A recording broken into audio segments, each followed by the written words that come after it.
ఇంట్లో మిగిలిపోయినాయో ఏమన్నా ఉంటే తీసుకొచ్చి పెట్టేదేమో అని నాకు కాబట్టి ఆమె అప్పటికప్పటికి చేసుకొని వచ్చింది. అదొక పాయింట్. మళ్ళీ నియమం ప్రతిరోజు 3 గంటలకి ఆమెకి సేమియాని తెమ్మని చెప్పారు. మళ్ళీ ఆమె తెచ్చిందాకా ఆయన తినేవాడు కాదు. ఆ అన్నం చల్లారిపోతున్నా, నీళ్లు గారిపోతున్నా ఏమైనా కూడా మాకందరికి ఆ నియమాన్ని ఎట్లా పాటించాలి అనేది అక్కడ అర్థమైంది నాకు. తర్వాత వచ్చి శరీరాన్ని వదిలేటప్పుడు అంటే ఆయన చేసి చూపించాడు. ఆయనకేం మోహాలు గాని మాయ గాని ఏముంటదా? శరీరాన్ని వదిలేటప్పుడు మేమెట్లా వదలాలి ఆ శరీరాన్ని, అప్పుడు కూడా ఆయన నియమాన్ని మర్చిపోలే. అప్పుడు కూడా ఆయన దాన ధర్మాన్ని చేశాడు. మళ్ళీ మోహాల్లో పడిపోతామేమోనని చెప్పి ఎవరిని తన దగ్గర ఉంచుకోకుండా దూరంగా పంపించేశాడు. ఇది నాకు అవగాహనకు వచ్చింది. అంటే నేనే అంటారు కదా, ప్రతి దాంట్లో ఏం నేర్చుకోవాలి అని చెప్పి అంటారు కదా, దీంట్లో ఇది నేర్చుకోవాలనిపించింది నాకు. మంచి పాయింట్. అదే మన జీవితానికి పనికొచ్చే పాయింట్. చెప్పండి sir. Sairam sir. Sorry sir. Sir ఇంకొకటి ఇంపార్టెంట్ నాకు అనిపించిందంటే సార్, బాబా గారు తాను తిని అది 1 రొట్టి 2 రొట్టి అవ్వని, కానీ ఒక రాధాకృష్ణ అయి ఉంటది. ఆవిడ కేవలం వండుకునేది కాదు, ఆ బాబా ప్రసాదం మీదే ఉండేది. ఆ తల్లికి కూడా ఆకలేదు కదా సార్.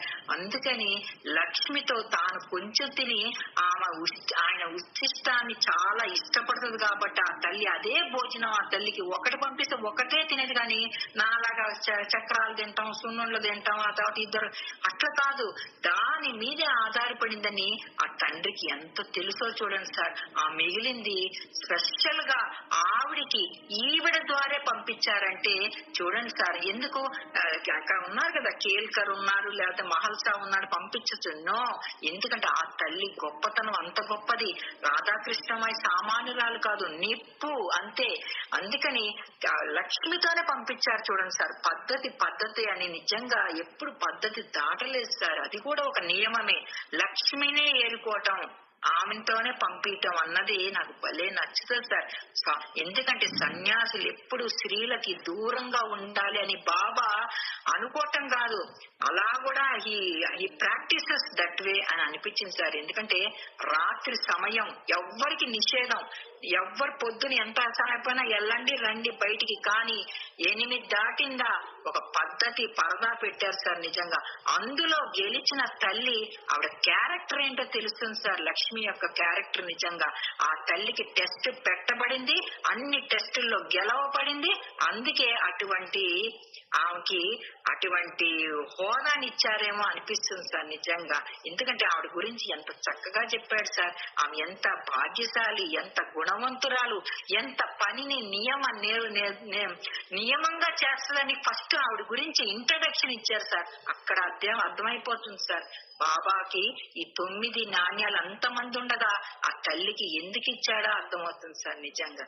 సాయిరామ్ సార్. సాయిరామ్. అట్లాగే ఇంకొక గూఢార్థం కూడా ఉంది అక్కడ, అసలైన గూఢార్థం. ఆమె ఒంటరి మహిళ, పని భాష చేసుకోవడం కానీ బాబా సేవ చేస్తాం. ఎవరైతే వేరే పనులు, వ్యాపారాలు, ఉద్యోగాలు పెట్టుకోకుండా బాబా సేవలోనే ఉంటారో వాళ్ళకి నువ్వు భోజనం పెట్టాలి అని చెప్తుంది సచ్చరిత్ర.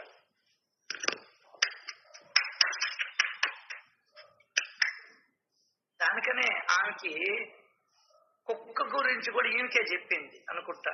ఎస్, ఆకలి అవుతుంది. ఎందువల్లంటే ఆమె ధనవంతురాలు. 100కి 80 మంది ధనవంతులు డబ్బును వదలరు, ఎవరో కొంతమంది ఉంటారు.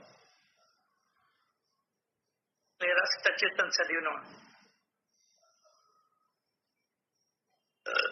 కాబట్టి ఆమె బాగా డబ్బున్నాం అప్పట్లో. ఆ రోజుల్లో అక్కడే ఆమెకి నేర్పిస్తున్నాడు. ఒక్క కన్నం పెట్టమని చెప్పాడు.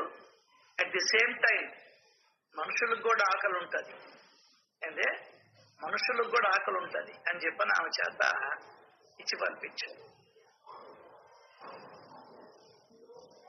అది నాకు తెలిసినటువంటి గూఢార్థం.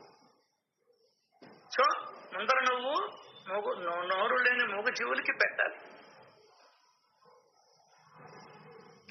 ఆయన కుక్కకి పెట్టి ముందర ఆకలి కొన్న వారికి పెట్టు అని చెప్పని, దానికి నోరు లేదమ్మా నాకైతే ఉందమ్మా, ఆకలి అంటే సర్వప్రాణులకి ఒకటే కదమ్మా అని అన్నాడు. అది పక్షి గాని, పాము గాని, కోతి గాని, ఇంకొకటి గాని. దాని తర్వాత మనిషి దగ్గరికి వచ్చాడు. ఆకి పని బాట లేదు కదా, అసలు ఎవరు పట్టించుకోలేదేందండి షిరిడీలో. ఆమెకి గుడ్డ కోసి ఇస్తామని కానీ, ఏదన్నా 10 రూపాయలన్న చేతిలో పెడతామని కానీ,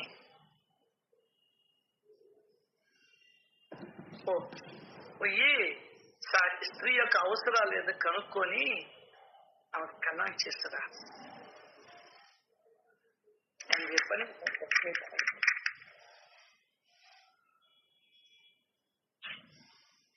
ఎప్పుడైనా సరే ఒక కథని, ఒక లీలని మనం ఏమి నేర్చుకోవాలి దాంట్లో నుండి అనే దృక్పథముతో పరిశీలించగలగాలి.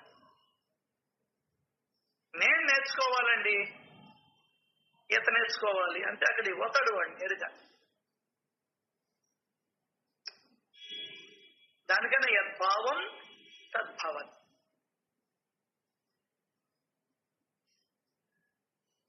అది మనం నేర్చుకోవాల్సింది. ఆయన ఒక్కడే, నిన్న 37-38 అధ్యాయాలు చదివాను. ఆయన ఒక్కడే అందరికీ అన్నం వండి పెట్టేవాడు. అది నేర్చుకో.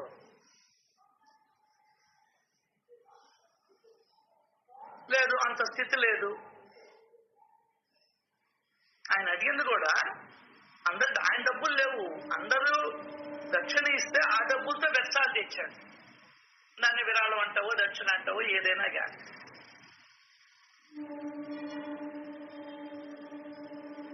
సో అటువంటి వాటికి సహకరించమని సత్యత చెప్తుంది. ఏదోలే వెళ్ళాంలే, చెప్పుకున్నాంలే, తిన్నాంలే, వెళ్ళిపోయాంలే అనేది కాదు అక్కడ. అది స్వయంగా తానే ఆదరించేవాడు. ఎవరెవరు చేస్తారో ఆయనకి నమ్మకం లే మన మీద. ఆయనకే అంటే ఎవరినో ఒకరు రానిచ్చేవాడు కదా, ఉప్పు చూడమని చెప్పేవాడు కదా. అబ్బా,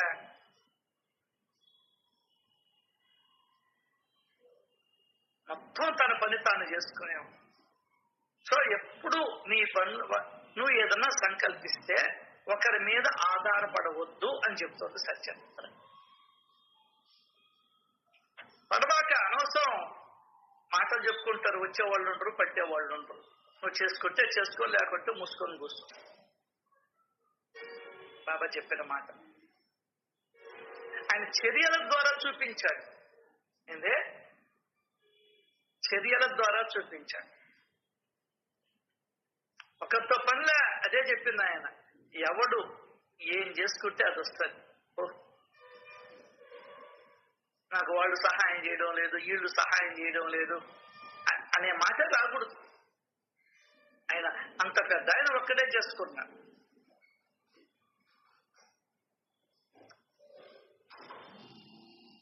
ఇది మనం వాటిల్లో నుండి నేర్చుకోవాలి.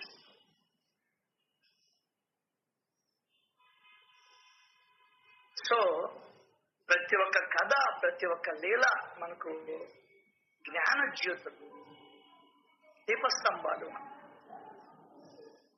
నా కథలు దీపస్తంభాలు.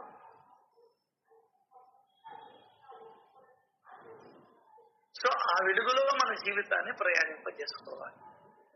అది మన లక్ష్యం కావాలి. అది నాకు వచ్చినటువంటి భావన మీతో పంచుకున్నాను. నా కృష్ణంతా కూడా ఏం నేర్చుకుంటాం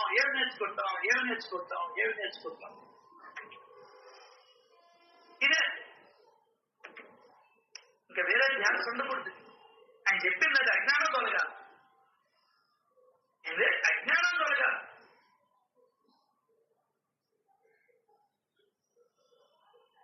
నీకై నువ్వు ఒక అడుగు ముందరికి వేయాలి. ఆయన మనల్ని సోమరిపోతూ చేయదలుచుకోవాలి. ఎన్నో బాధ్యతగా చేయదలుచుకున్నాడు. ఒకరి మీద ఆధారపడద్దు,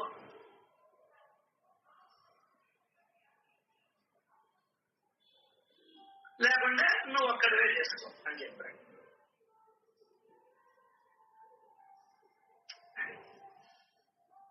ఎన్నోసార్లు అనుకున్నట్టే మళ్ళీ ఈరోజు ఆదివారం, మళ్ళీ రేపటి నుంచి కొత్త జీవితం. చూడండి, చెప్పుకుంటానే ఉన్నాం. ఇప్పటికి 8వ 15వ ఆదివారం అయితే అంటే అంత ముందరికెళ్ళాం మనం అంతా. అది గుర్తుండాలి. అది గుర్తు లేదు అనేది నాకు బాగా తెలుసు. నాకే గుర్తు లేదు. అలా గుర్తు తెచ్చుకునేదానికే ఈ సత్సంగం. ఈరోజు ఎవరికి వాళ్ళం ప్రోగ్రామ్ వేసుకోవాలి. ఈరోజు ఏం చేస్తాం? సండే సెలవు ఉంటుంది జనరల్ గా ఎవరికైనా. ఈరోజు ఏం చేస్తాం? ఒక భక్తుడు ఆలోచించాల్సిన విధానం. ఈరోజు ఏ హోటల్కి పోతామా, ఏ సినిమాకి పోతామా, ఏం తింటామా, ఏ బంధువుల ఇంటికి పోతామా, ఏ కూతురింటికి పోతామా, ఏ కొడుకింటికి పోతామా, ఇవి కాదు ఆధ్యాత్మిక పథకామిలో చేయవలసినటువంటి చర్య. సొల్లు కబుర్లు చెప్పుకుందామా? ఈరోజు ఏం చేస్తాం? సరే, ఫారిన్ లో వెళ్తాం, ఎంజాయ్ చేస్తాం. మీకు ఆ ఎంజాయ్మెంట్ కూడా లేదు, మన మొహన్ రాయిన. మరి ఏం చేస్తాం? రాముడికి పిలుచుకుని 4 పాటలు విందామా హాయిగా ఆనందంగా?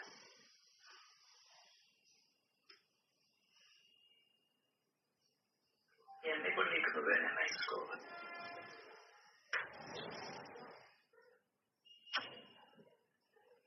లేదు ఏకాంతంలో భగవత్ చింతనలో ఉందామా? ఏమో. లేదు ఓటీటీలో సినిమా చూస్తూ ఉంటాం. దానికనే క్షణభంగురమైనటువంటి మానవ శరీరంలో పుణ్యాన్ని సంపాదించి పెట్టే శ్లోకాలు, సత్కథావార్తలు వినే సమయమే సార్థకం. మిగతాదంతా వ్యర్థమైన జీవితం నడిపినట్లే. మిగతా అంతా అర్థం అనవసరం మాట మాట్లాడినా, సొల్లు కబుర్లు చెప్పుకుంటా ఉన్నా, ఆ ఊరికి ఈ ఊరికి తిరుగుతా ఉన్నా, గంటల తరబడి ఫ్రెండ్స్ తో మాట్లాడుకుంటూ ఉన్నా, ఎన్ని వేస్ట్ మాటలు, వేస్ట్ పనులు. అంటే ఇంకా మనకు మన జీవిత ధ్యేయం అర్థం కాదు, మానుష్య జన్మ ప్రయోజనం ఏంటో మనకు అర్థం కాదు. అంటే మన తప్పుడవడం కాదు, అవగాహన లేదు. ఎల్లుండి పెళ్లి ఉందని తెలుసు, 30వ తారీఖు ఎక్కడ పెళ్లి ఉందంట. అది మాత్రం భలే గుర్తు. ఆ అమ్మాయి మన ఫోన్ కూడా చేసి చెప్పింది నిన్న, అన్నా నువ్వు తప్పకుండా రావాలని. భలే గుర్తుంది నాకు. నువ్వు రేపు అప్పటిదాకా ఉంటావో లేదో, అసలు బతుకుంటావో లేదో అనేది కూడా తెలియదు. ఇది మాత్రం గుర్తులేదు. దానికి ఆధ్యాత్మిక సత్సంగం ఏందబ్బా అంటే, అవునాయన నీకేమి 40 ఏళ్ళు, ఏమి ఇబ్బందిలే. ఎవరు తొందరపడాలి? ముసలోళ్ళు తొందరపడాలి. ఎవరు వయసులో ఉన్నప్పుడు సంపాదించుకోమన్నారు డబ్బుని. ఓకే, 4 రాళ్ళు వెనకేసుకో, అట్లాగే 4 పాపాలు వెనకేసుకున్నాం. మరి ఇప్పుడేం చెప్తారు? 50 ఏళ్ళు 60 ఏళ్ళు దాటిన తర్వాత వానప్రస్థం.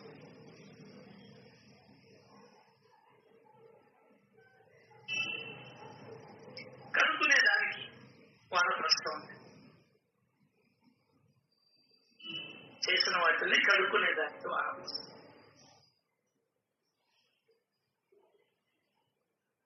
ఇది నీకు అర్థమైన దాకా నువ్వు ఒక నిర్ణయానికి రా. ఒక ఆదివారం నీకు అర్థం కావాలి, మనసుకు పట్టాలి. ఏంటంటే మనసుకు పట్టాలి. హైదరాబాద్ లో శని ఆదివారాలు మాత్రమే క్లాసులు. ఏది? పియానో క్లాసులు. అదే గుర్తు. అన్నిటికల్లా వెళ్ళిపోయి తీసుకొని పోయి ఇప్పిస్తాం. నేనే మళ్ళీ గంటకి తీసుకొని వస్తాను. ఎంత బాగా గుర్తుందో. సరే ఉన్నప్పుడు బిజీ, ఆదివారం ఏం చెయ్యాలి? How to utilise this Sunday? ఏమన్నా పుణ్యక్షేత్రానికి వెళ్దామా? అమ్మ దగ్గరికి ఏమన్నా వెళ్దామా? నీకు నువ్వే ఆలోచించుకో. జొన్నవాడు పోదామా? అంటే ఇంట్లోనే నలుగురు భక్తులు పిలిచి వాళ్ళతో కూడా ముచ్చటించుకుందామా?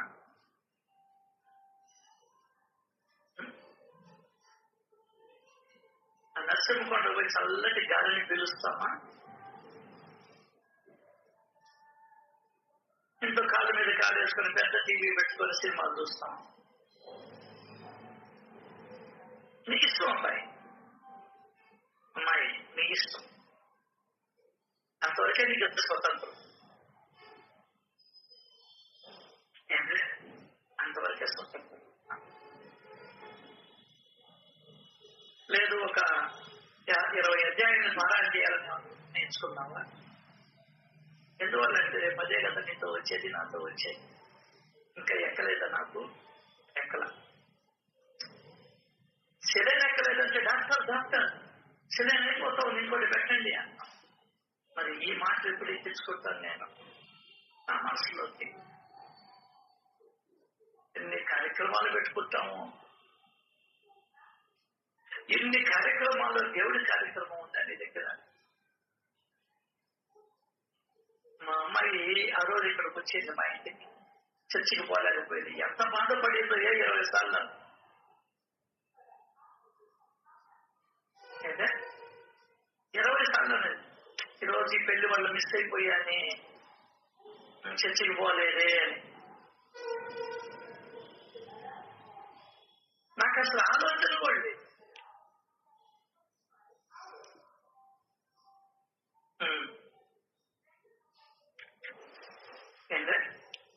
నాకు అసలు సత్సంగం పోయిన ఆలోచన కూడా లేదు. మరి మా చెల్లెలు వాళ్ళు అంత చిన్న పిల్ల, ఆ పిల్లకున్నంత తెలివి కూడా నాకు లేదు. 65 ఏళ్ళు వచ్చాయి కింద పై.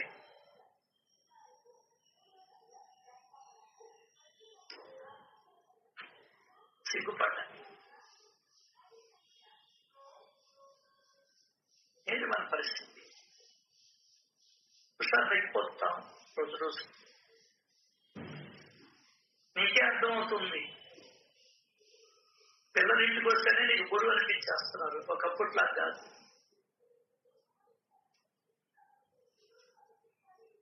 ఇవన్నీ ఒక ఆలోచనకి వస్తే కనీసం అప్పుడు ఒక అరగంట సేపన్నా దేవుడి దగ్గర కూర్చుంటాం.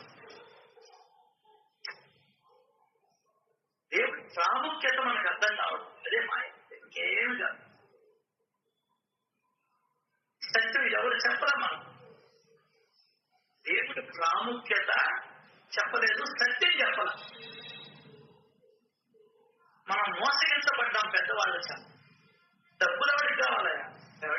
డబ్బులు ఆస్తులు ఎవరికి కావాలి? అసలు నీ డబ్బులు సత్యాన్ని తెలియజెప్పలేకపోయావే, ఎందుకు నువ్వు పెద్దరికి ఎట్లా చేస్తున్నావు? ఎవరికి చెప్పలా, ఎవరికి చెప్పడం? నా తండ్రి లాక్కొని చెప్పాడు. పడవ నేను లేకపోతే నన్ను ఇంట్లో నుంచి 2 సంవత్సరాలు పడినప్పుతారా? నీ పిల్లవైనా, నీ కొడుకైనా, నీ కూతురైనా, నీ మనవడైనా, నీ స్నేహితుడైనా అని చెప్పాడు. నాకు నిజమైన తండ్రి ఆయన. ఎంతో పెద్ద నేలగుతున్నాం. ఒక్కడ చెప్పిన పాప అనుకోవాలి. ఏమారుస్తున్నారు మనం అంతా కూడా. నువ్వు ఏమారుతున్నావు, నీ బొడ్డోళ్ళు ఉన్నంత వరకు ఏమారుతున్నావు. నోరు తెలుసుకొని ఉంటాం. ఏమి చెప్పాడు, ఏం చెప్పింది పుష్ప అక్షర సూత్రం తెలియకపోయినా.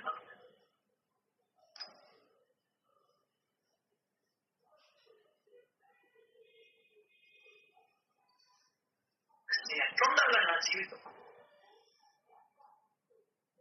ఎవడి వల్ల బ్రతుకుతున్నామో, ఎవడి వల్ల సకల కార్యములు జరుగుతున్నాయో, ఎవడి వల్ల శరీరంలో ఉన్నటువంటి ప్రతి అవయవము కదులుతూ ఉన్నదో, ఇంద్రియాలు పనిచేస్తూ ఉన్నాయో,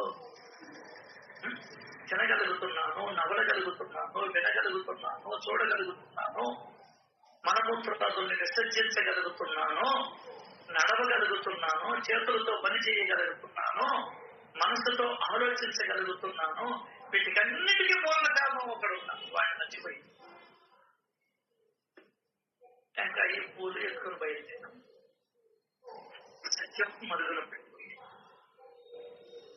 ఎప్పుడు అర్థం అవుతుంది నీకు? ఎప్పుడు అర్థం అవుతుంది?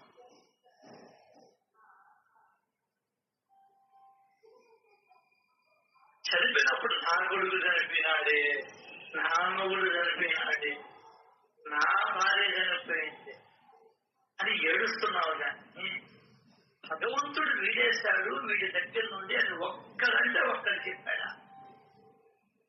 లోపల ఉన్నటువంటి భగవంతుడు వీడిని విడిచిపెట్టేశాడు అని అప్పుడన్నా జ్ఞానం నేర్చుకుంటున్నావా? ఇంకా ఏమి మన దేశంలో జ్ఞానం వచ్చింది? కుంభకోణాలు, మోసాలు, అబద్ధాలు, కోట్లు దోచుకోవడాలు తప్ప ఏముంది ఈ జీవితంలో? ఎంతో బ్రతికేస్తున్నా. మనిషిగా పుట్టి ఏమీ తెలుసుకోలేకపోయినందుకు సిగ్గుపడుతూ దేవుడి దగ్గర తల వంచుకుంటున్నా. ఏం బ్రతుకు స్వామి నాది, ఏమి బతకపోతే తీసుకుపోరాదు అడిగా. కృతజ్ఞత లేని బ్రతుకు.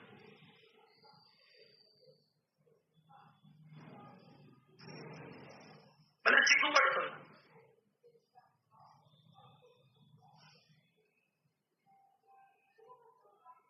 అంటే మనకు కావాల్సిందేదో మనకు తెలియదు. ఇంకా మనసుకు పట్టిందా అనే మాట నీకు అర్థం కాదు, నాకు అర్థం కాదు.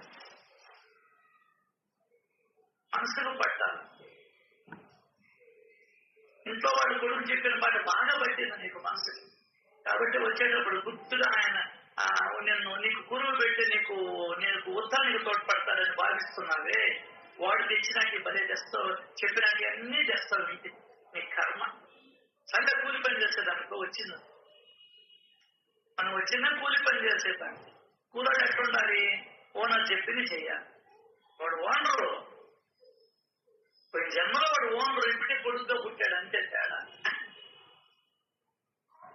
కాబట్టి వాడు ఏం చెప్తే చేస్తావు, రప్పించోడు. ఈ సత్యం అన్నా తెలుసుకుంటావు అని చెప్పింది నాకు సత్యరిత్రం.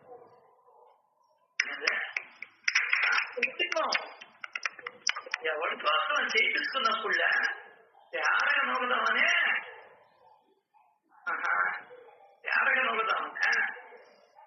చెప్పాడు. సంచి మోస్తే రేపు బస్తా పోయాలి అన్నాడు. ఈరోజు సంచి మోస్తే రేపు బస్తా పోయాలి నువ్వు అన్నాడు. మర్యాద వస్తాను అంటే మనకి తీరుకుంటుంది అన్ని వినేదానికి. సినిమా హాల్ ఇది. ఎప్పుడంటప్పుడు వస్తావు, ఎప్పుడంటప్పుడు పోతావు. ఏమనుకుంటున్నావు జీవితం అంటే? ఏమనుకుంటున్నావు అని ఏం ఆలోచన చేస్తున్నావు? తెలియకుండా 30 ఏళ్ళు, 40 ఏళ్ళు, 50 ఏళ్ళు, 60 ఏళ్ళు, 70 ఏళ్ళు చేస్తున్నా కూడా ఆలోచనలో మార్పు రాలేదా నాకు?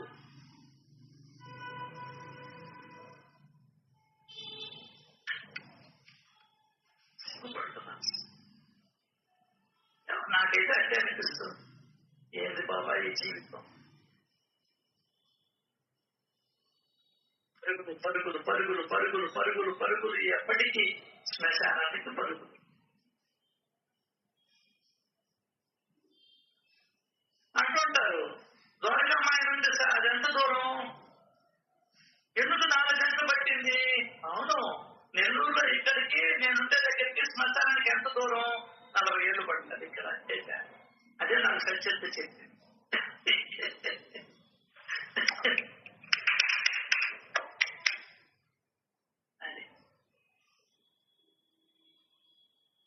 ఈ లోపల ఏం చేయమన్నాడో చెప్పేదే సత్యం.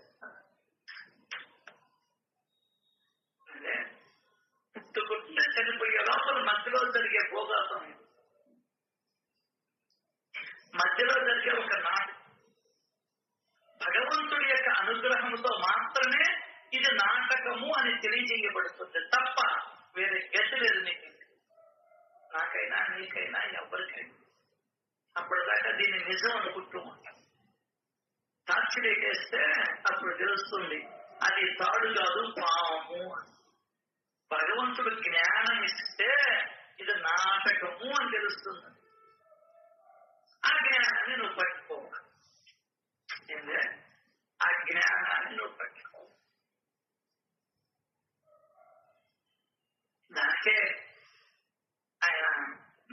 ఏదన్నా చదివితే అజ్ఞానం దొరుకుతుందా? వివరించుకుంటే అజ్ఞానం దొరుకుతుంది. అంతేకాదు, ఇంత చెప్పానే నీకు, నా మీద నీకు ప్రేమ కలగదు ఆటోమేటిక్ గా అని అన్నాడు.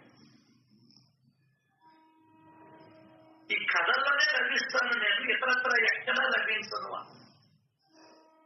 ఈ కథలు అర్థం చేసుకుంటేనే నీకు ఆయన అంతా ఉన్నాడు అనేది అర్థమవుతుంది. ఈ కథలే చదవకపోతున్నావు, ఎంతసేపు నీకు పై పనులు చేసుకుంటాం.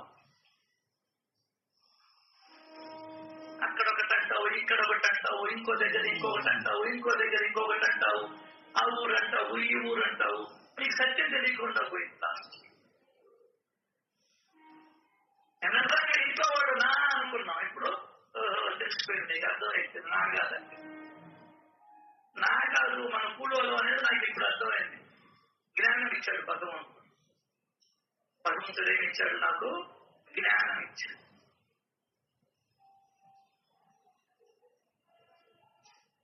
అది మనం తెలుసుకోవాల్సింది. నేను చెప్పిన మాట కాదు, చెప్పి వేదాలు చెప్పిన మాట. రుణానుబంధ రూపేణ పశుపత్ని స్తుతాలయ్య. అప్పుల కారణంగా నీకు బిడ్డలు పుడతారు, భార్య లభిస్తుంది.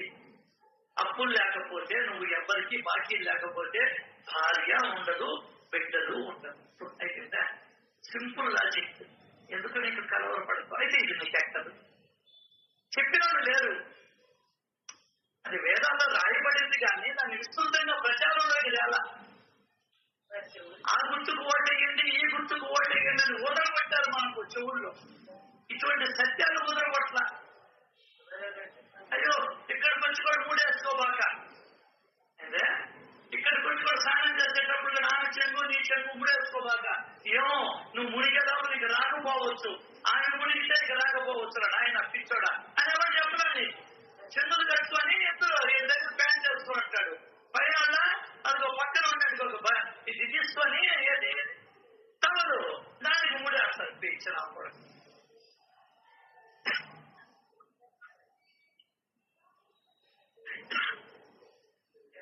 సముదాయం వరకు తిరిగి రావడం, స్కూల్కి పోయినాడు తిరిగి రావడం, ఆఫీస్కి పోయినాడు తిరిగి రావడం. నువ్వు మునుగుతున్నావు, నేను లాక్కోపోతే ఏది పరిస్థితి అని ఏడవడం తప్ప ఇంకేముంది దగ్గర? ఏడుపు తప్ప. ఇప్పుడు ఆ ఏడుపు కూడా లేదు. ఇంకొక కామెంట్ చేసుకుంటాం అని అనుకుంటాం. ఇంకో రెడీగా ఉండాలి ఇచ్చేవాడు కూడా, పెళ్లిళ్ళు కాకుండా. ఏం బ్రతుకొస్తారు మన నాటకాలు ఆడుకున్నామండి. ఏ నాటకాలు అమ్మవాడు నవ్వు వస్తుంటది. తలుచుకుంటేనే నవ్వు వస్తుంది, తలుచుకుంటేనే దేవుడు వారు వస్తారు.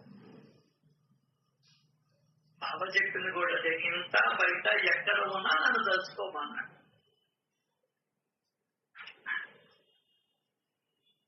ఆయన డబ్బులు అన్ని తలుచుకుంటుంటే, నేనైతే దీపాన్ని తలుచుకుంటుంటే, జ్యోత్సాన్ని తలుచుకుంటుంటే, కర్మ కాకపోతే ఏంటి చెప్పింది? ఏమొచ్చు ఏది లేదన్నా, మీరు వాళ్ళని చూసినప్పుడు కూడా వాళ్ళల్లో ఉన్న భగవంతుని చూస్తారన్న. అట్లా మనం శ్రద్ధపడాలి.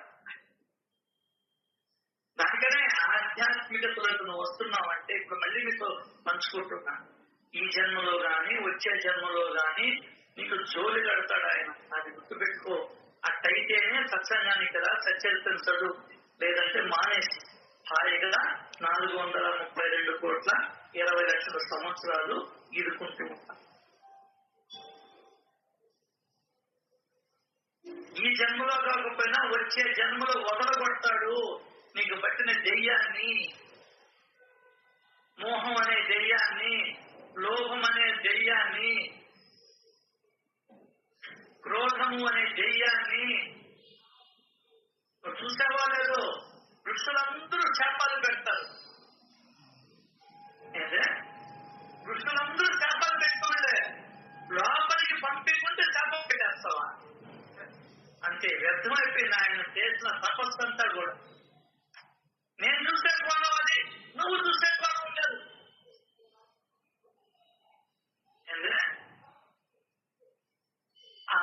వ్యక్తి కోపం వల్ల భగవంతుడు 3 అవతారాలు ఎత్తాల్సి వచ్చింది. ఇది గమనించావా ఎప్పుడైనా నీ జీవితంలో? చెప్పు, ఒక్కరు చెప్పండి, ఒక్కరు చెప్పండి. Anybody in 40 members?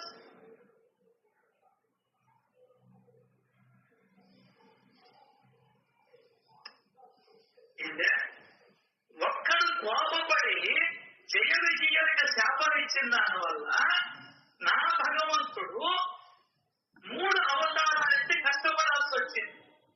తెలుసా నీకు కోపం ఎంత కీడు చేస్తుందో? ఈ కోణంలో ఎప్పుడైనా ఆలోచించావా? అది పురాణాలన్నీ చెప్తావే, ఎందుకు చెప్పుకోవడం? నా దేవుడిని నువ్వు కష్టపెట్టావు, నా రాముడిని కష్టపెట్టావు, నువ్వు నా కృష్ణుడిని కష్టపెట్టావు. వాళ్ళు మానవులుగా రావాల్సి వచ్చింది నువ్వు చేసిన ఏదో పని. లేకుంటే నా రాముడి కంటే కష్టాలు ఎందుకు వస్తాయి? వాడు కాబట్టి ఇంకొకటి చంపుతాడు. వాడు నా సీతమ్మకి ఎన్ని కష్టాలు వచ్చాయి? నీ కోపం వల్లేగా, నీ కోపం వల్లేగా. రామాయణ భారత భాగవతాన్ని చిన్నప్పటి నుంచి విన్నారంట. అబ్బా సరే విన్నావులే కానీ ఆలోచించావు ఎప్పుడైనా? వాడు ఏది చెప్తే తలకాయ గొప్పడమే నా కొట్టుడు, అది ఘోరం. అవునా కదా? అవునా కదా? మీరు చెప్పాక అలా ఆలోచన చేస్తున్నామని చెప్తాకున్నారు మీరు. అవునా కాదా అంటారు. అంటే మీకు నచ్చలయ్యే మాట. నీకు పైకి రాముడు అంటున్నారే కానీ నీకు రాముడు అంటే ఇష్టం కాదు. నాకు రాముడు అంటే ప్రాణం. అర్థం కాదా? నేను రాముడిని ప్రేమిస్తా, మిగతా వాళ్ళు పూజిస్తా.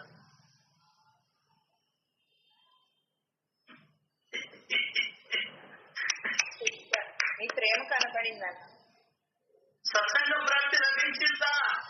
ఉపదేశాలు సహజంగా వాటికి అవే అందుతాయి. ఇంట్లో కూర్చొని బెడ్రూమ్ లో కూర్చొని అట్టుకుంటూ ఉండే అందరూ నాయన, శ్రీలంకలో ఉండే వాళ్ళ ఫోన్లో చూసుకుంటూ ఉండే అందరూ నాయన, మీరు బ్రతుకైపోతుంది, తెల్లారిపోతుంది రా నాయన. ఇది తెలుసుకున్నవాడు పరిగెత్తాడు. అది నువ్వు కావచ్చు, నేను కావచ్చు, బయటోడు కావచ్చు, ఎవడైనా కావచ్చు.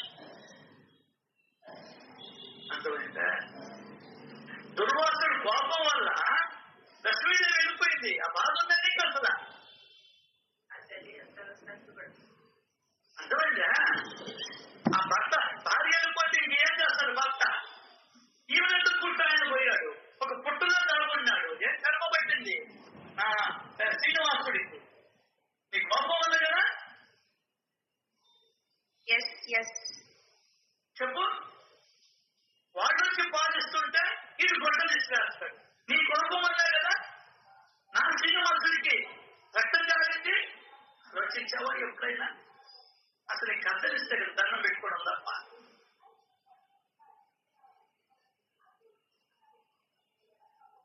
This is the love towards the God. ఇది భగవంతుని ప్రేమించడం.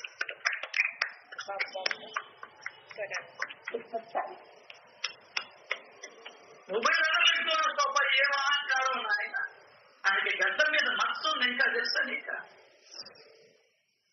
తెలుసా నీకు అసలు? ఆ గుణపూతులు బెట్టలు తిన్నాడు. బట్టలు బట్టలు జారిపోయింది నీకు. ఈ చిన్న కోపం ఆ చిన్న కోపం ఏం చేసింది? ఈ చూడాలి. వాళ్ళు ఏదో టీవీలో చెప్తుంటే నోరు తెలుసుకొని గాలిపోతా, నోట్లో ఈగలు దోమలు పోతా వినడం కాదు. దాంట్లో గూఢార్థాన్ని తెలుసుకోవాలి. ఇవన్నీ నేను మాట్లాడితే వీడంతా ఎదవ ఇంకోహళ్ళు లేడు, వీడన్నీ ఎదవ పెట్టుకుంటాడు. చిన్న పిల్లడు కష్టం వస్తుంటే అంత కోపం రావాలన్నా? సహాయం చేసేదానికే కదా వచ్చాను నీకు. కోపం వచ్చి అన్నా గతపాలు ఇచ్చేస్తావా నువ్వు?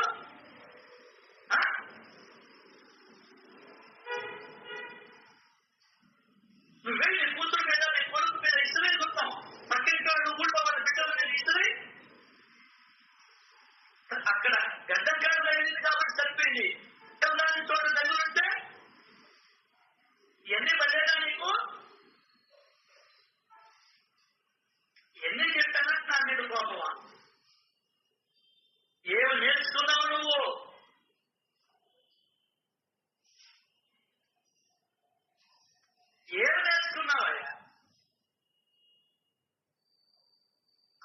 దెబ్బతో ఇప్పుడు దాకా నిలబడి నీకు దర్శనం ఇవ్వాల్సి వస్తుంది. ఎంత కష్టం వచ్చిందో చూసావా? ఇంత కోపం వల్ల ఎన్ని అనర్థాలు జరిగాయో తెలుసా? ట్రంప్ కోపం ఏం చేసింది తెలుసా? ఒక ట్రంప్ కోపం ప్రపంచం మీద అంతా పడింది తెలుసా నీకు? సంగతి అది పిచ్చోడ. ఆ కోపం కొంతమంది తల్లిదండ్రులను దూరం చేసుకుంటున్నారు తెలుసా? పెద్దవాళ్ళను దూరం చేసుకుంటున్నారు తెలుసా? మంచి చెడ్డ చెప్పేవాళ్ళని దూరం చేసుకుంటున్నారు తెలుసా? ఆ చిన్న కోపం మన ఇంట్లో బయట ఆత్మహత్యలకు వాడుతున్నారు తెలుసా నీకు? కాబట్టి చెప్పారు, తన కోపమే తన శత్రువు.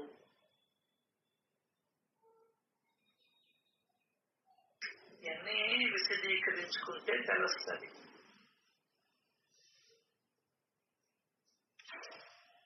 అవునా కాదా? నేను ఇప్పుడు చెప్పిన దాంట్లో ఒక్కటంటే ఒక్కటే అబద్ధం చెప్పండి. అన్నీ నిజాలన్నా. అద్భుతమైన ప్రేమ మీకు భగవంతుడు. ఇంట్లో భార్య ఏదో ఆ మాట అనుకుంటే చూడు, నువ్వు అన్నావు కాబట్టి కదా వాడు వెళ్ళిపోయింది ఈరోజు ఇంట్లో నుంచి అంటున్నా ఇళ్ళల్లో. Yes uncle. చింతన చేయడం అండి.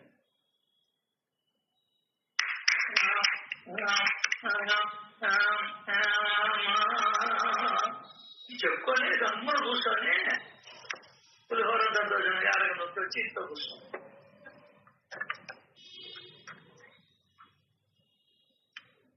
ఎక్కడున్న ప్రేమ నీ బిడ్డల మీద ఉంది, మనవాళ్ళ మీద ఇంకా ఎక్కువ ఉంది.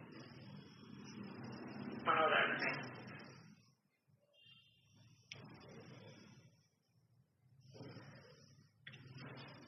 దానికనే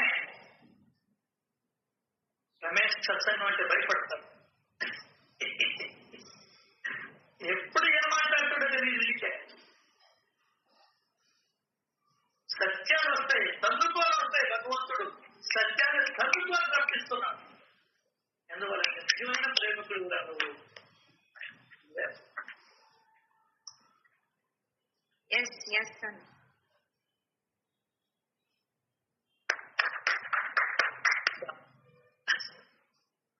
ఎంపీవి గారు చప్పట్లు కొడుతున్నారా?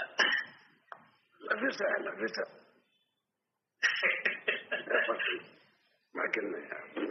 ఇష్టం సార్.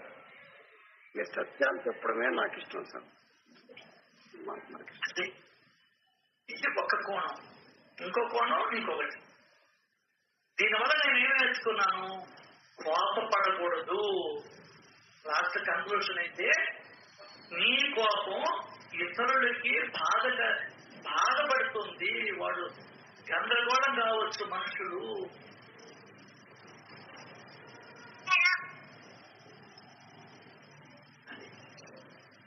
పెద్దవాళ్ళు అంటుంటారు, కోపం తగ్గించుకోయ్యా, వయసు వస్తున్నా కూడా కోపం తగ్గిస్తుంది.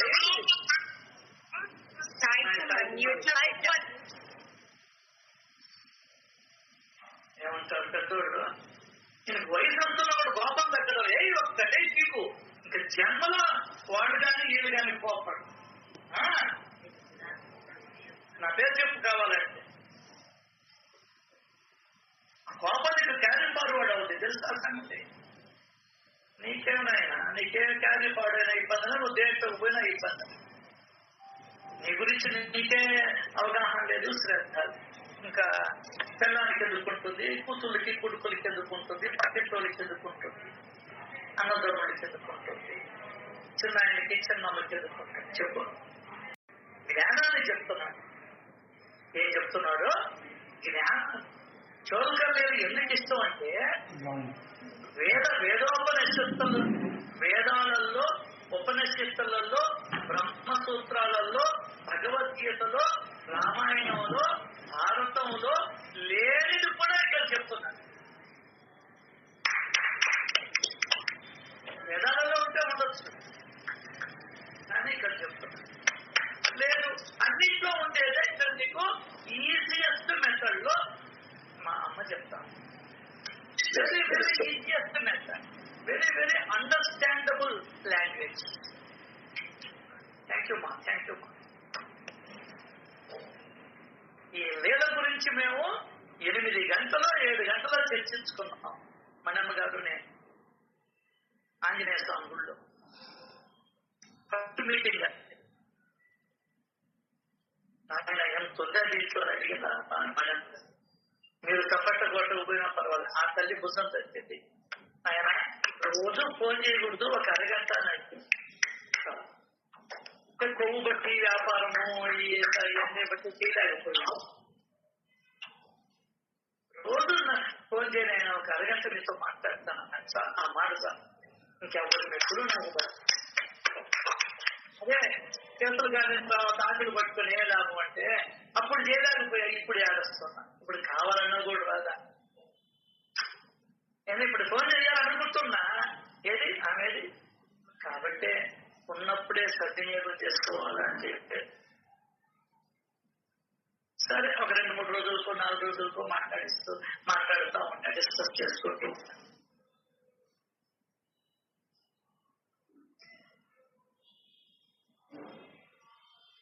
జ్ఞానం అదే చెప్తున్నాను బాబా గారు. మీరు ఎవరైనా ఎక్కడైనా సరే ఉండండి, భక్తి భావంతో నా వైపు చాలు. రైల్లో ఉన్నాడు, ప్రేమతో బాబా నాన్నని చెప్పుకుంటూ చాలు.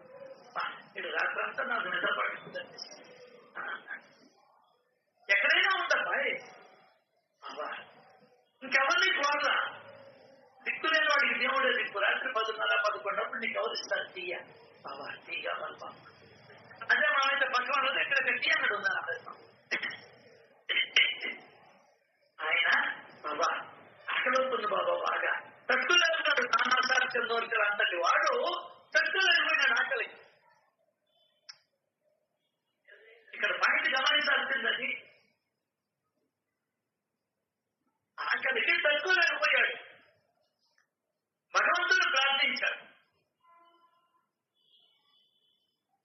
ఎక్కడున్నాడు? ఎక్కడైనా సరే ఉండండి, అడవుల్లో ఉన్నాడు. ఇచ్చాడు. నీళ్లు కొండల్లో ఉన్నాడు. బాబా చచ్చిపోతాం బాబా, గొంతు ఎండుకోబోతుంది బాబా, చచ్చిపోతానే నీళ్ళు లేకపోతే. తండ్రి దయచేయి నాయన, అదే మాట్లాడ తెచ్చుకోరా మాట్లాడమా. ఆయన బాబాని అడిగాడు, ఎక్కడైనా ఉన్నా నువ్వు ఇబ్బంది లేనా, భక్తి భావముతో నా వైపు మళ్ళితే నేను మీకు నీ వెంట ఉన్నానని రుజువు తీస్తుంది. అద్భుతం. రాత్రి పవన్లు మీ వెంట ఉంటాయి కాబట్టి 11 టీ ఇప్పించాడు.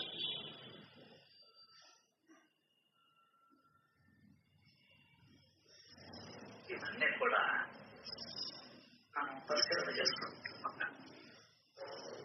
ఆమె అడగల, అయినా కూడా ఆయన దగ్గర బాబా అంటే చాలా ఇష్టం కాబట్టి మిస్సెస్ మేనేజర్ ఎన్నో మైలు దూరం నుంచి వచ్చి బాబా దగ్గర ఉండేదా.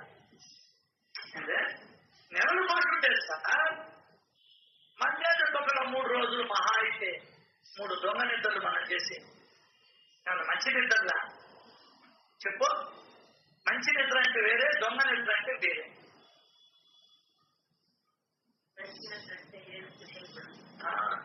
మంచి నిద్ర అంటే భగవన్నామ స్మరణతో ఉండడం మంచి నిద్ర. గురువు నిద్రపోవడం దొంగ నిద్ర. అది లెక్క.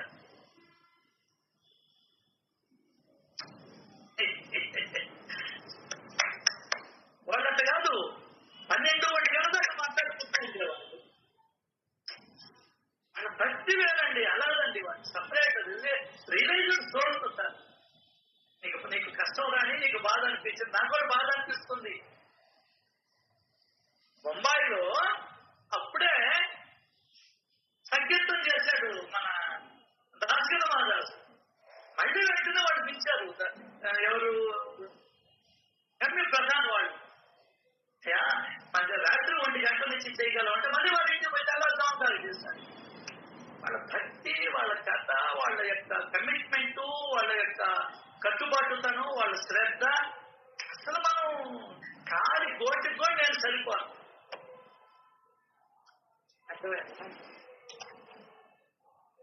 అబ్బాయి నా హైదరాబాద్ వస్తుందంటే వెళ్ళిపోతావు, నువ్వు బయటతో కూడా చెయ్యవు. కళ్ళు తుడుచుకుంటానే, లేచి నిలబడతానే, తిరగతానే అంత వచ్చిన ప్రయత్నం కూడా చెయ్యం. అక్కడే కూడా నిలబడిపోతాం. ప్రయత్నం ఏంటి? ఆరాధ్యమూర్తి యొక్క అంతఃకరణం కరుణతో కరిగిపోయే చర్యలేవి చెప్ప. 12 గంటప్పుడు ద్వారకామాయి బయట కూర్చొని హ్యాపీగా ఆయన లేదా చెప్పుకోకూడదు. బాగా అప్పుడేమో వయసులో ఉన్నప్పుడేమో లే, ఇప్పుడు పోతామంటే కూర్చోలేము. దానికనే ఇంద్రియాలు దృఢంగా ఉన్నప్పుడే చేయమా. పోనీ ఈరోజు ఎక్కడికైనా పోదాము, రేపు ఎల్లుండి 2 రోజులంటే తిరిగి లేదంటే నేను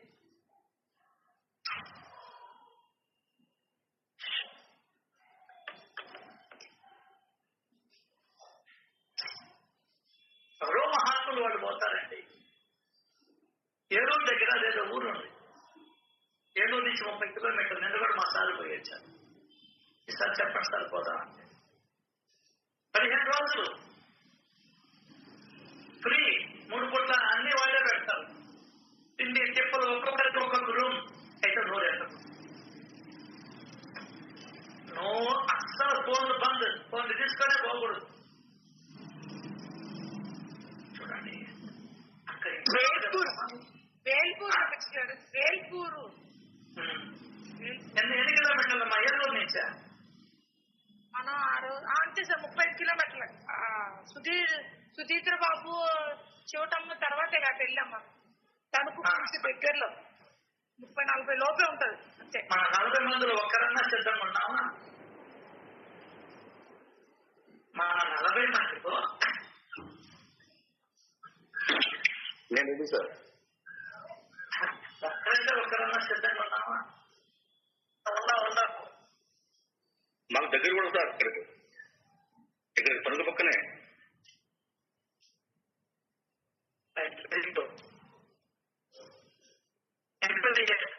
కనుక్కోండి. ముందు రిజిస్ట్రేషన్ చేసుకోవాలా? ఏ టైం ఇస్తాడో చెప్తాడు, అప్పుడు పోతుంది. Okay sir. ఓకే. ముందు రిజిస్ట్రేషన్ చేయించుకోవాలి. మనం వస్తున్నామని చెప్తే అక్కడ 50 రూములు ఉంటే 50 మందికే పర్మిషన్ ఇస్తారు. అట్లా 3 పూట్ల వాళ్ళే పెడతారు. అక్కడ ఏం చేయకూడదు, ఏం మాట్లాడకూడదు.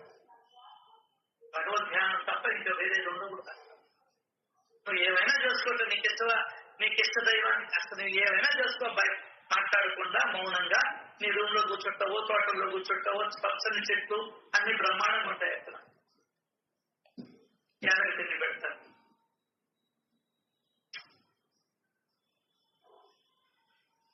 అది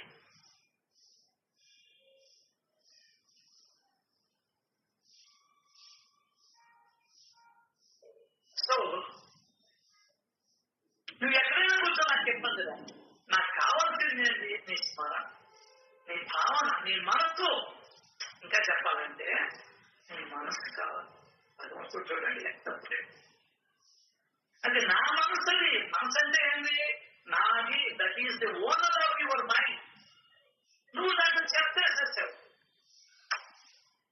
ఊళ్ళో వాళ్ళు పక్కన పడిన తాళం ఇచ్చిపోతే నువ్వు నీ ఫ్రెండ్స్ తీసుకొని ఇక్కడ గలీజ్ చేస్తుంది. వాళ్ళు వచ్చేటప్పటికి వాళ్ళు అడిగేటప్పటికి వాళ్ళు వచ్చేటప్పటికి నువ్వు నన్ను శుద్ధం చేసి బట్ట అదే అడుగుతున్నాడు ఆయన. నాకు మనసుని కూడా చాలు, పెట్టండి, నాకేం వద్దు.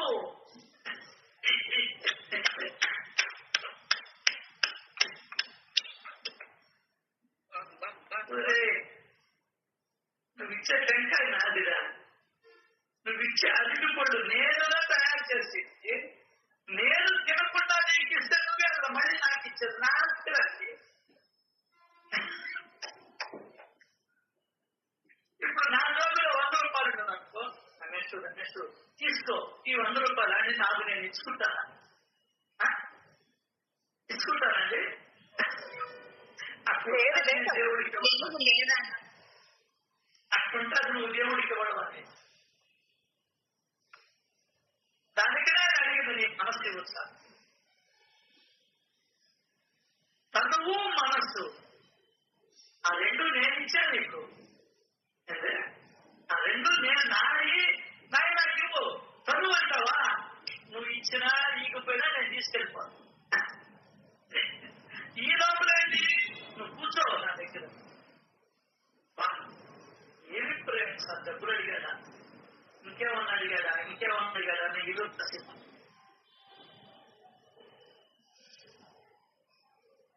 అంటున్నా రామదాస్, నీ దైనమే మంచిది కానీ ఇంకేం అడగడం లేదు నేను అనుకుంటా. అవును సార్, ఆయన డబ్బులు అడగలేదు సార్. మీరు చెప్పినట్టు బాబా ఏనాడు డబ్బులు అడగలేదు సార్. ఆ డబ్బులు ఇచ్చేటప్పుడు ఉప్పొంగే ప్రేమ చూస్తున్నాడు సార్. ఆయనకు అది కావాలి సార్. నువ్వు ఎంత ఇస్తున్నావు అనేది కాదు, దానికి సందర్భానికి అనుగుణంగా నువ్వు రెస్పాండ్ అవుతున్న మనసు ఉంది చూడు, తపన పడుతున్నావు చూడు, హృదయం ఉప్పొంగుతుంది చూడు, అది సార్. దానికి సార్ ఆయన ఇంప్రెస్ అయిపోతాడు. భగవంతుడికి కావాల్సి దానికి మీరు ఎక్కడైనా ఉంటుంది. నాకేం ఇబ్బంది, నేను ఎక్కడున్నా మీ వాళ్ళ చచ్చిపోవడం అంతే. ఇది కూడా ఇతరులు పట్టించాలి. హిమాలయాలకు పోయి తపస్సు చేయాలి, కొండ గుహల్లోకి పోవాలి, అవన్నీ వద్దబ్బాయి. నీ బెడ్రూమ్ లో కూర్చో, నీ బాత్రూమ్ లో అరగంట కూర్చో, స్నానం చేస్తూ నా పేరు చెప్పుకో, అర్థం కదా, నా సహాయాన్ని గుర్తు చేసుకో, నేను చేస్తే నీకు మేలు గుర్తులు తెచ్చుకో. అజ్ఞానం తొలగిపోతుంది, నా మీద ప్రేమ కలుగుతుంది. ఒకే దెబ్బకి రెండు పెట్టం చెప్పున్నా.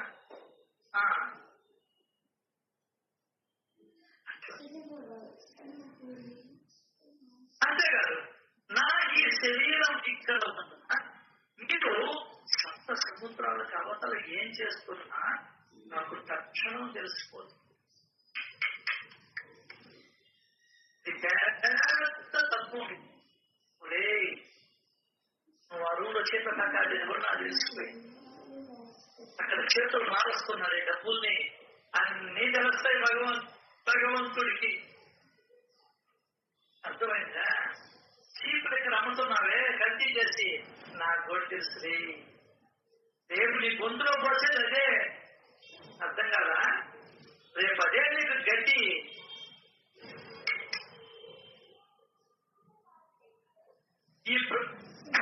నా ఈ శరీరం ఇక్కడ ఉన్నా, మీరు ఈ ప్రపంచంలో ఎక్కడ ఉన్నా, సప్త సముద్రాల కవతలు ఏం చేస్తున్నా, with in fraction of seconds లో నాకు తక్షణం తెలిసిపోతుంది.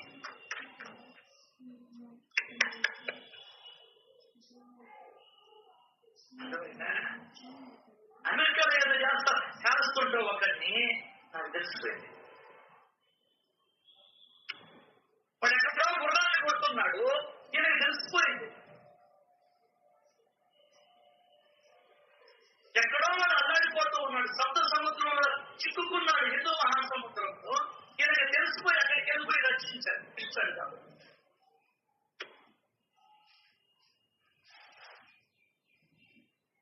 చెప్తున్నా, పిల్లి కళ్ళు మూసుకొని పాలు తాగుతుంటారంట, నన్ను ఎవరు చూడలేదు, కానీ అందరూ చూస్తారంట దాన్ని.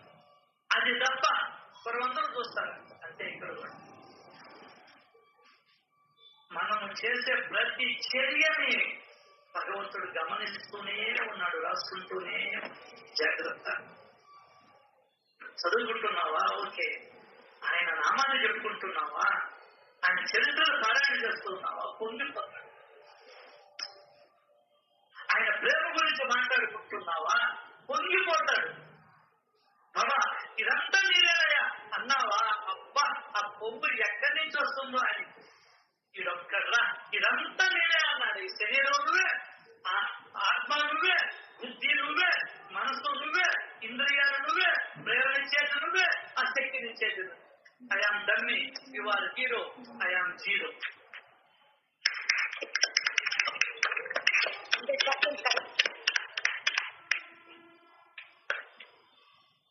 మీరు సప్త సముద్రాల కవంతరా హత్య చేస్తున్నారు కూడా నాకు తెలుసుకోవాలి. రేపు నువ్వు హత్య చేయబడతావు. హలో, మోసం చేస్తూ ఉన్నావు, తగ్గిదా తూకం తక్కువ చేస్తూ ఉన్నావు, కల్తీ బియ్యం అమ్ముతూ ఉన్నావు. ఐ నో ఇట్ తెలియదు. దానికి శిక్ష ఉంటుంది, దానికి శిక్ష ఉంటుంది. కింద ఒక రకంలో సమ్ముతున్నావు, దానికి శిక్ష ఉంటుంది. అబద్ధాలు ఆడుతున్నావు, దానికి శిక్ష ఉంటుంది. ఆడపిల్లని ఏడిపిస్తున్నావు, నిన్ను ఏడిపిస్తాడు భగవంతుడు ఏదో రూపకంగా. నిన్ను కొట్టు తిట్టు, నీ బిడ్డలు ఎత్తుకోబోయో, నువ్వు ఇప్పుడు ఆడబిడ్డలు ఏడిపిస్తే రేపు నిన్ను ఏడిపిస్తాడు, ఏదో ఒక రకంగా ఏడిపిస్తాడు. ఆ బాధని నువ్వు అనుభవించాలి. అవతల వాళ్ళు పడ్డ బాధని నేను అనుభవించాలి ఖచ్చితంగా. ఇదే కర్మ సిద్ధాంతం. నువ్వు ఎంత గొప్పవాడు, ఎన్ని డబ్బులు చల్లవాడు అని చూడడు, నీ కర్మలను చూస్తాడు భగవంతుడు. ఆ కర్మలను ఎట్లా చెయ్యాలి అనేది శ్రీ సాయి సచ్చరిత్ర.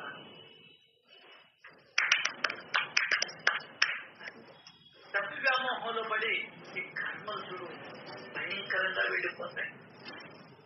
డబ్బు వ్యామోహంలో పడి, కోరికల వ్యామోహంలో పడి ఎన్ని అక్రమాలకి పాల్పడుతున్నాం. దేవుడి సొమ్ము కూడా కొట్టేస్తున్నాం. Each and every sin has a result. ఇది ఆధ్యాత్మికత చెప్పేది.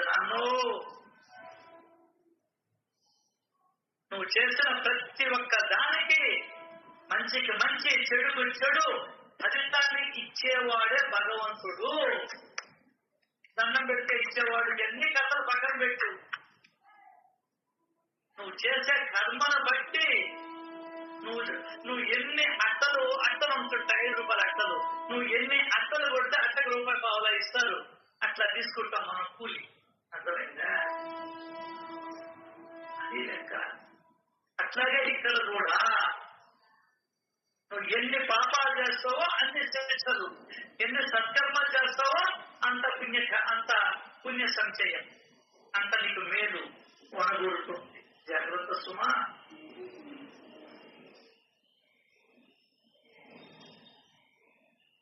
నా ఈ శరీరం ఇక్కడ ఉన్నా మీరు సప్త సముద్రాల కవతల మరేం చేస్తున్నాను? అదిగో నేను ఇప్పుడే దాటిస్తూ ఉన్నావాడిని, వైద్యుని నదిని దాటిస్తూ ఉన్నా పిల్లవాడిని. మీరెక్కడున్నా సప్త సముద్రాల కవతల ఏం చేస్తున్నా నాకు తక్షణం తెలిసిపోతుంది. జాగ్రత్త సుమా. ఒళ్ళు దగ్గర పెట్టుకొని పనిచేయి.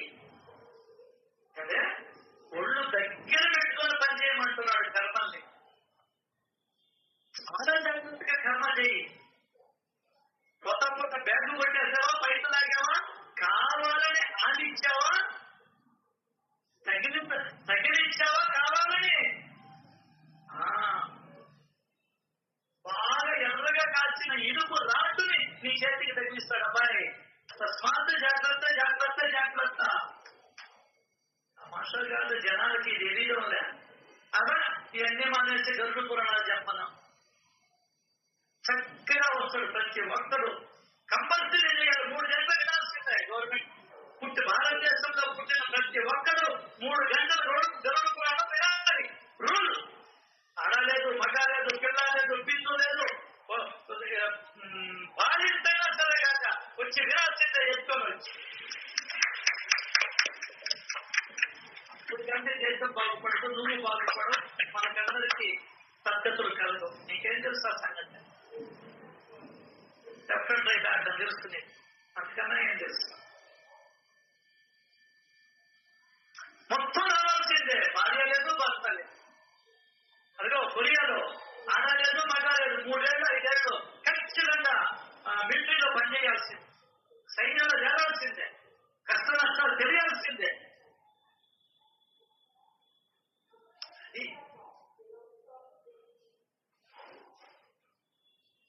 నాకు ఈ శరీరం ఇక్కడ ఉన్నా మీరు సప్త సముద్రం నుండి అవతల ఏం చేస్తున్నా నాకు తక్షణం తెలిసిపోతుంది. సింగపూర్ లో ఎదో వేషాలు వేస్తుంది, నాకు తెలిసిపోతుంది. జాగ్రత్త. అయ్యో అన్నమానికి పోయి ఎదో వేషాలు వేసుకుంటావు, నాకు తెలిసిపోతుంది. లాడ్జీలకు పోతూ ఉంటావు, నాకు తెలిసిపోతుంది.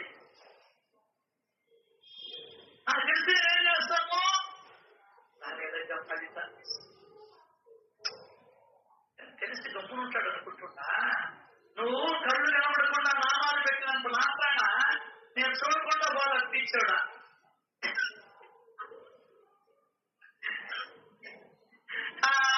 చూసినట్టు కూర్చొని ఉంటాడే ఆయనకి ఏమీ కనబడడం అనుకుంటున్నావు కావాలా జాగ్రత్త సుమా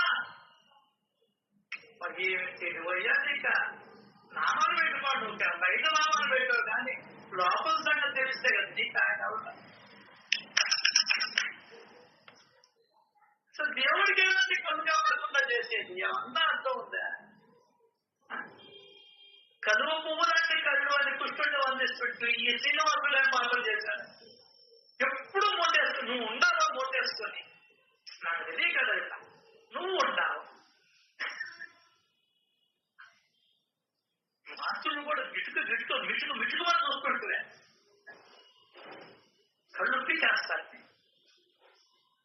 ఆ దేవుడికి మాత్రం 24/7 అమలు పెట్టేస్తే పని ఇప్పుడు పడుకోబోయేటప్పుడు లుంగియో డ్రాయరో నైట్ ప్యాంటో నైట్ వేస్తారు పడుకుంటున్నా అప్పుడల్లా కనీసం ఆ నామం వచ్చేసి అదిగో లక్ష్మీదేవం చూసుకో అదివేల రంగమ్మ చూసుకో అని అన్న నామం పడుకుతున్నా అదే చేసే సేవ ఎందువల్లంటే విగ్రహం అనుకుంటున్నా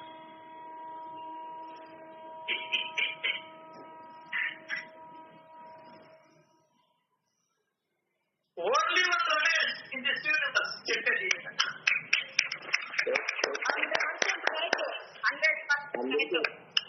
అది తిరుపతి విగ్రహం బొమ్మండి okay only one man the god I love this Srinivas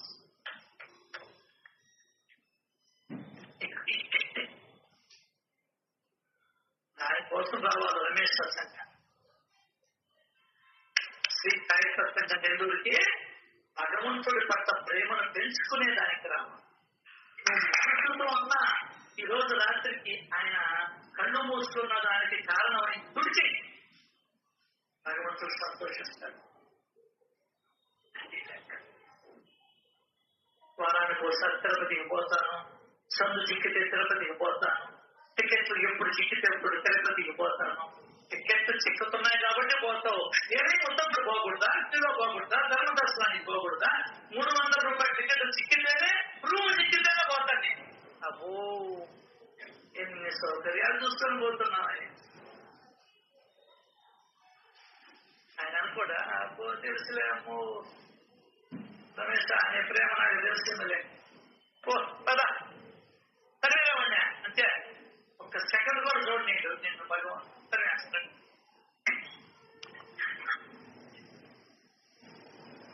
ఏమో మా రిలీజ్ అయినా టికెట్లా ఎప్పుడు పైన రప్పించుకుంటాడే భగవంతుడు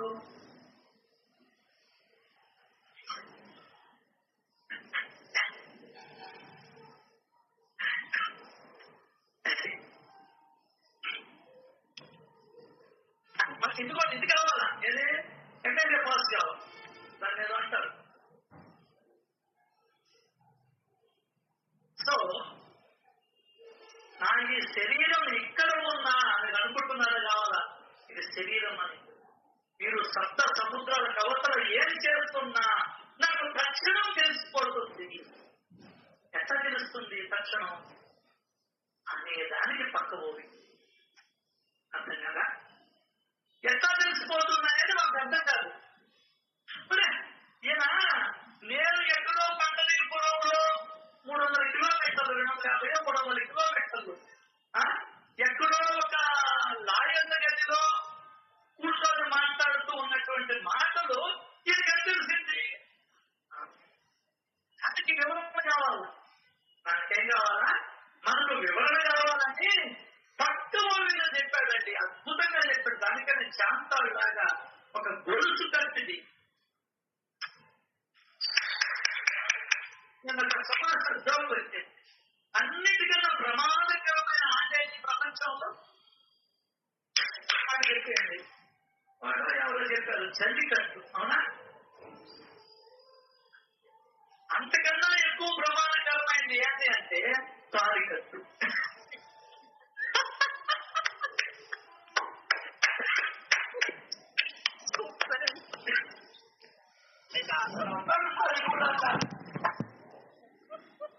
ఎలా ఇస్తారు సార్ మీకు బాబా?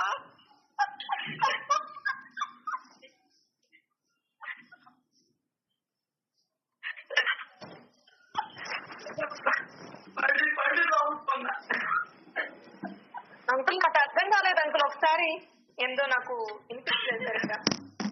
చెప్పండి అన్న, మళ్ళీ నవ్వుకుంటా. ముందు నమ్మని నవ్వేదానికి నాకు ఎక్కాలో లేదా మీ ముందర సరే ఆఫ్ చేస్తున్నాం.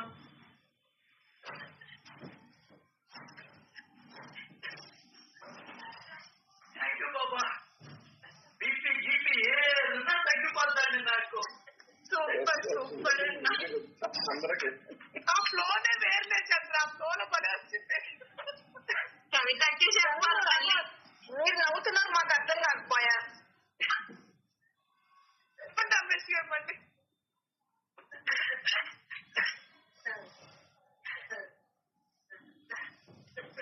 అడిగింది మొగుడిని, భర్త భార్యని అడిగాడు.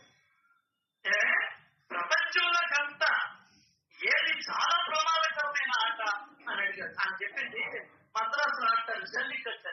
అంటే పెద్ద ఎండుపోతులు వదిలేసి దానితో ఆడతారు వాళ్ళు. దాని ముందరికి పోవడం, దాన్ని రెచ్చగొట్టడం, తోక మెలిదిప్పడం, అవన్నీ చేస్తుంటే అది పిచ్చి పట్టినలాగా ఆ యొక్క గ్రౌండ్ లో ఉన్నటువంటి వాటిని పొడుస్తూ ఉంటుంది.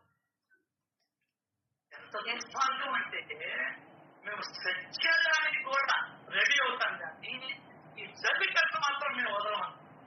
సుప్రీంకోర్టుని పోయి చెప్తున్నాం. అది జల్లికట్టు. వాళ్ళు ఆడతారమ్మా ఇక మళ్ళా యుద్ధం చేస్తుందా అట్లా వాటిని రెచ్చగొట్టి ముక్కుతాడు లాగి తోక మెలిపెట్టి వాటిని ఎదుర్కొంటారు వీళ్ళు. అమ్మో, చాలా ప్రమాదకరమైన ఆట అది. కొమ్ముతో ఎత్తేసేస్తుంది. అది అన్నిటికన్నా ప్రమాదకరమైన ఆట జల్లికట్టు అని ఆమె చెప్తారు. ఇప్పుడు నేను చెప్పాను కదా, నువ్వు చెప్పు అని అడుగుతుంటే కాదని ఏది అడగవే అంటాడు. అన్నిటికన్నా ప్రమాదకరమైన అంటే ఏది నీ దృష్టిలో అంటే తాళి కట్టు అని. అంటే నాకు అర్థం కాలేదు.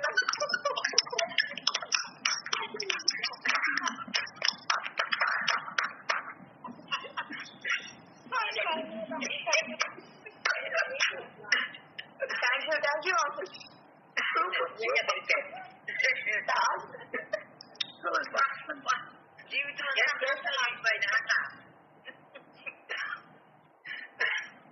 ఈ ఆట కూడా వివరించండి అన్న. నమస్కారం తల్లి.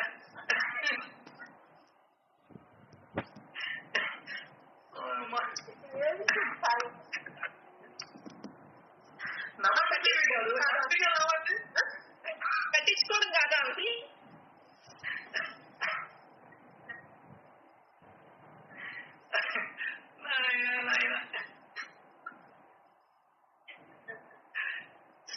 చాలు బాబా, నువ్వు మంచిగా దాహం పోయమ్మా. అబ్బో అబ్బా, అట్లా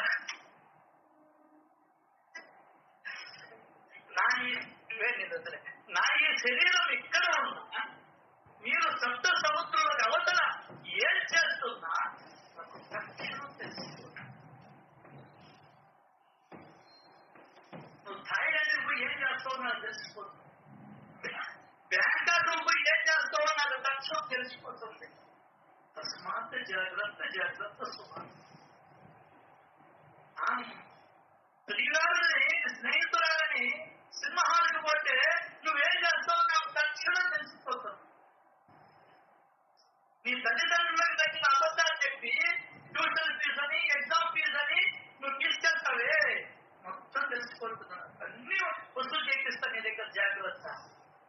అర్థమైందా?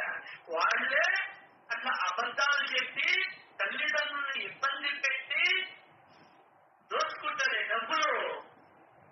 వాళ్ళు మళ్ళీ వాళ్ళకి కొడుకులుగా పుట్టి వీళ్ళు ఎంత దోచుకున్నారో అంత వాళ్ళకి చేస్తాను. అది లెక్క.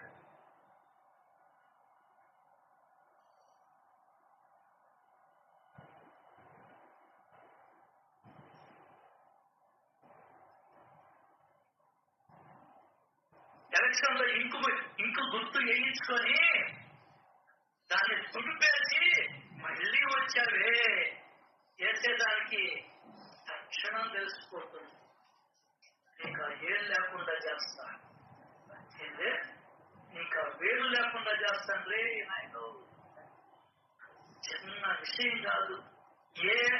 ఇంకా పబ్లిక్ గా చెప్పాలంటే ఏ అవయవముతో మనసుతోనా నువ్వు ఇతరులకి హాని కలిగిస్తావో ఆ అవయవాన్ని, ఆ మనసుని నీ నుండి వేరు చేస్తావు.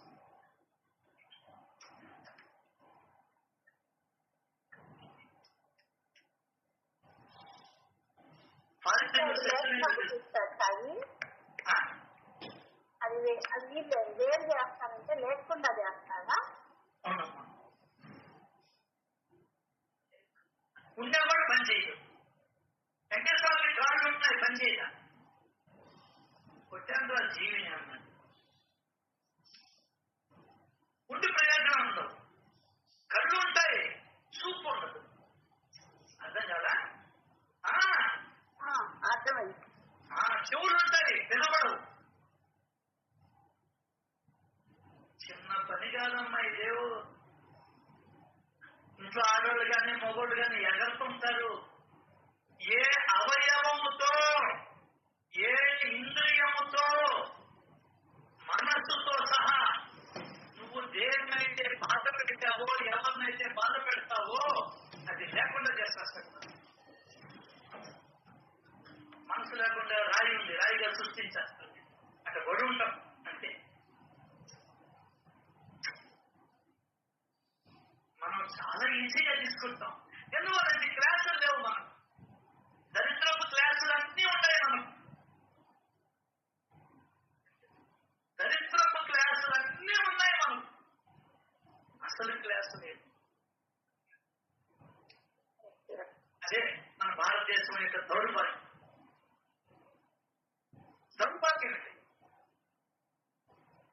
దానికన్నా పెద్దవాళ్ళు అంటారు దేవుడు అంటే పరిమాణం ఉండాలో భక్తి ఉండాలి. రెండో లేదు. దేవుడు సొమ్ము తినేస్తున్నారు. లంచాల ద్వారా గవర్నమెంట్ సొమ్ము, ప్రజల సొమ్ము తినేస్తున్నారు. వీళ్ళందరూ ప్రజలకు సేవ చేయాలి. మళ్ళీ ప్రజల సొమ్ము తిన్న వాళ్ళంతా కూడా మళ్ళీ వీళ్ళు గులకరాలలాగానో ఇంకొకటిలాగానో వాళ్ళని భగవంతుడు మార్చేసి వాళ్ళ దారి కింద దొరికిస్తాడు. అది అర్థం కాదు మనం.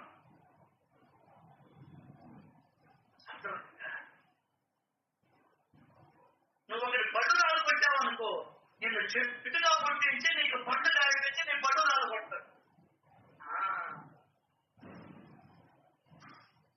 ఎన్ని తెలియక పిచ్చేషాలు వేసుకుంటాడు నా కొట్టు.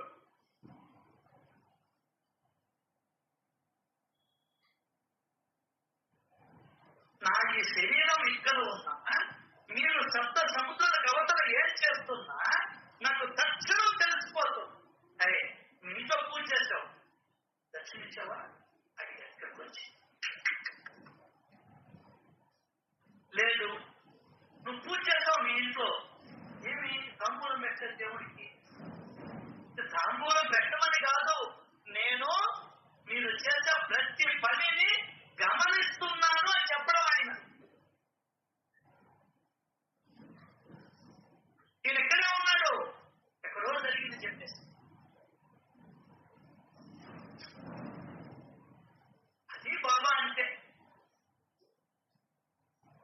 ఎక్కడ చెప్తాడైనా మనం ఎక్కడో ఉంటే, ఇక్కడుంటే ఆయన మనకి ఎంత చెప్తాడు అనేదానికి పక్కన ఓవి ఇచ్చాడు. అద్భుతంగా ఇచ్చాడు. మామూలు ఓవి కాదు, జ్ఞానవంతమైన ఓవి. ఇంకా తప్పు చేయకుండా ఉండేదానికి దాని పక్కన గొలుసు కట్టు ఓవి ఇచ్చాడు. అంతటితో ఆగిపోతున్నామేమోనని ఇంకా మహా అద్భుతమైన ఇంకొక మాట చెప్పాడు ఓవి. దీని తర్వాత అన్నిటికీ అద్భుతమైన ఇంకొకటి చెప్తాడు. చిన్నది కాబట్టి సచ్చరిత్ర.